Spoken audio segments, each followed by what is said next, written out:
So my name is Charlotte Charteris and I'm a PhD student at the School of Chemical Engineering at UNSW. What I do is I look at how I can make media better using more sustainable and ethical ingredients to then help the scale up of cultivating meat. What I do is I look at how we can make serum replacements, and I use the C2C12 cell line to test these serum replacements, looking at how they can affect the growth of mammalian cells.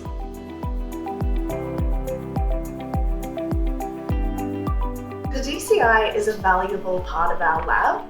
I mainly use it to check cell confluency, and I also use it to check the detachment of cells when I apply trypsin during passaging.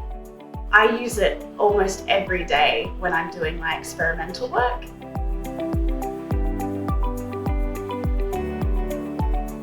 What I do is I take an image on the DCI and then I can upload that to the cloud so I can review it later.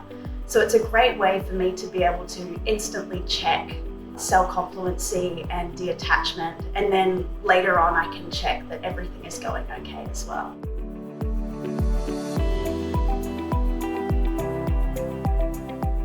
It has made our group a lot more efficient because we have access to instantly check cell confluency and cell detachment.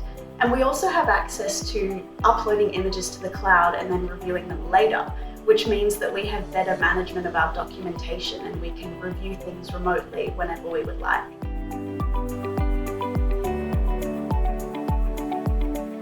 The image quality is very good, and that means that we can really accurately assess the cell conditions.